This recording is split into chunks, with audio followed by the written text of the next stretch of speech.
चाहता हूँ वो कोरोना की महामारी में जो लाखों लोग मारे गए, आते हैं कि 20 में आते हैं। आपके राज्यों में दलितों की हालत क्या है? हाथरस कांड वाल्मीकि समाज की बच्ची के साथ दरिंदगी और बर्बरता की गई और बलात्कारियों के पक्ष में सरकार खड़ी रही। जब वो नौजवान सड़क पर नौकरी मांगने के लिए निकलते हैं, उनको लाठियों से पिटवाया जाता है प्रयागराज में, उनको पटना में लाठियों से पिटवाया जाता है, घर में घुस के लाठियों से पीट पीट के आप नौकरी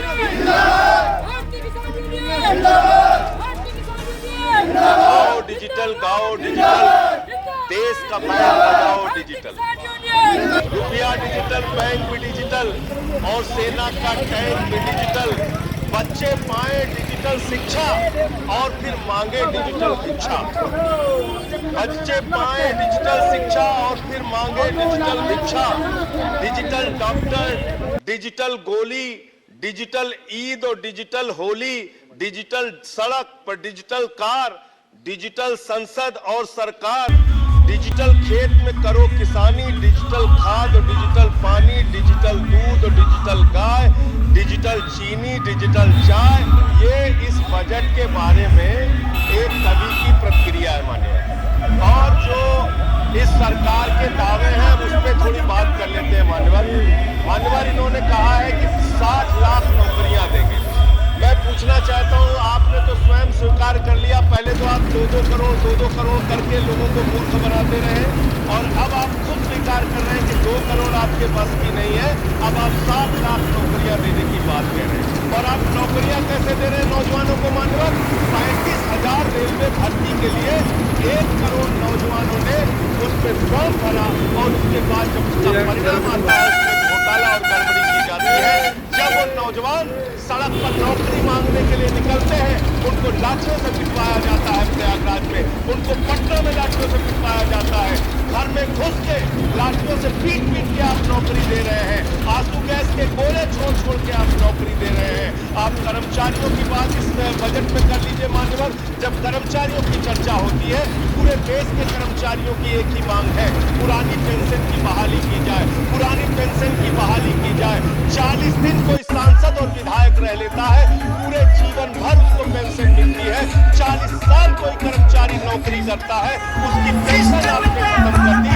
पेंशन तो छोड़िए, टैक्स के राहत की उम्मीद थी कर्मचारियों को, आपने इस बजट में वो भी नहीं दिया।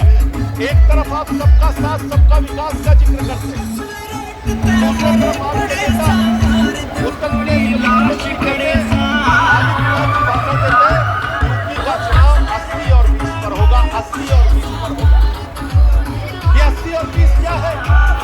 मैं आपसे पूछना चाहता हूँ बड़ी विनम्रतापूर्वक, कोरोना की महामारी में जो लाखों लोग मारे गए, वो 80 में आते हैं कि 20 में आते हैं? वो किसान जो एक साल को बैठा रहा, 750 किसान शहीद हो गए, वो 80 में आते हैं या 20 में आते हैं? वो कृषि पूरे उत्तर प्रदेश की जो 1.5 साल से जेल में सड़ रही है, वो प्रभात मिश्रा जिसका फर्जी इनकाउंटर हो गया, वो हाथरस की बेटी जिसको रात में 2 बजे जला दिया गया, वो नौजवान जो लाठियों से पीटे जाते हैं मान्यवर, वो 80 में आते हैं या 20 में आते हैं? ये 80 और 20 पे हिंदुस्तान को बांटना बंद करो, गरीब बच्चों के 20। हिंदुस्तान में दलितों की, पिछड़ों की अगर सबसे ज्यादा विरोधी कोई पार्टी है तो भारतीय जनता पार्टी और इनकी सरकार है। और ये बात मैं आंकड़ों के साथ कहना चाहता हूँ। रेल के अंदर नौकरियां खत्म करके आपने आरक्षण खत्म किया, सेल के अंदर नौकरियां खत्म करके आरक्षण खत्म किया, विश्वविद्यालयों में आरक्षण खत्म किया। और बड़ी हास्यास्पद बात अभी कही जा रही थी यहाँ पे कि मंडल कमीशन के समर्थन में भारतीय जनता पार्टी।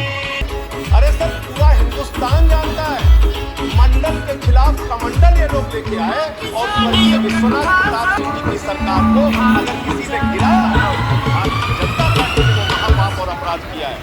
आप कैसे आरक्षण की बात करते हैं? आपके राज्यों में दलितों की हालत क्या है? हाथरस कांड हुआ मान्यवर, वाल्मीकि समाज की एक बच्ची के साथ दरिंदगी और बर्बरता की गई और बलात्कारियों के पक्ष में सरकार सरकार मैं सब खत्म कर रहा हूँ। गुजरात के अंदर एक दलित समाज का बच्चा मूंछ रख के जाता, उसकी हत्या हो जाती है। उत्तर प्रदेश में घोड़ी पर बैठकर एक दलित शादी करने जाता है, उसके ऊपर हमले होते हैं। आप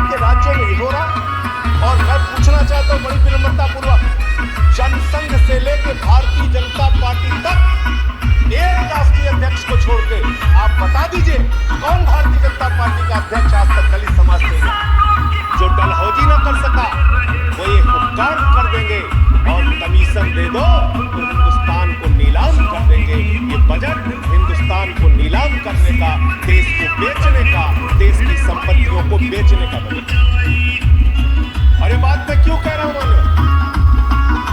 इस देश की संपत्तियां किसी की निजी संपत्ति नहीं है। इस देश की संपत्तियां हिंदुस्तान के 130 करोड़ लोगों की संपत्तियां हैं।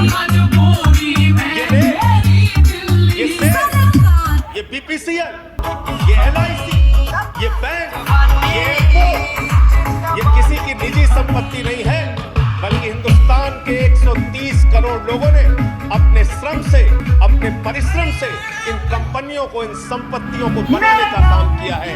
वो लोग सपूत कहलाते हैं जो संपत्तियों को बढ़ाते हैं, वो लोग कपूत कहलाते हैं जो संपत्तियों को बेचने का काम करते हैं। कपूत सरकार चल रही है सर, इस देश में देश को बेचने का काम कर रही है, देश की संपत्तियों को बेचने का काम कर रही है। मान्यवर, इस सदन के अंदर देश के प्रधानमंत्री नरेंद्र मोदी जी ने किसानों का मजाक उड़ाया। उन किसानों का जो पिछले 75 दिनों से आंदोलन पर हैं, 170 लोगों की शहादत हो चुकी है, उनको आंदोलनजीवी कह के मजाक उड़ाया गया। और जब आपने आंदोलनकारियों का मजाक उड़ाया तो सत्ता में बैठे हुए सुन लो, तुमने राष्ट्रपिता महात्मा गांधी का मजाक उड़ाया, तुमने सरदार वल्लभ भाई पटेल का मजाक उड़ाया, वो पंचायत में आए और जो हमारे तुमने शहीद आजम भगत सिंह का मजाक उड़ाया, तुमने शहीद अशफाकुल्लाह का मजाक उड़ाया, तुमने हिंदुस्तान के क्रांतिकारियों का, हिंदुस्तान के उन महान सपूतों का मजाक, अरे आओ तो सही आप, डॉक्टर भीम हम तो लूट लिए, मजाक उड़ाया, जिन्होंने हमें संविधान दिया। एक नारा लगा दो मैं जोरदार, ये संसद थी, लड़ाई लड़ने तैयार उड़ाने का काम किया। राष्ट्रपति के अभिभाषण में बहुत बड़े बड़े दावे सरकार की ओर से किए गए उस शख्सियत के और परंपरा के अनुरूप सरकार की बातों को महामहिम राष्ट्रपति जी के श्रीमुख से कहलवाया जाता है, लेकिन उन दावों में कितनी सच्चाई है ये जानना बहुत जरूरी है मान्यवर। और हम बात शुरू करते हैं 12 नंबर का पॉइंट जो है, जिसमें यह कहा गया कि मेरी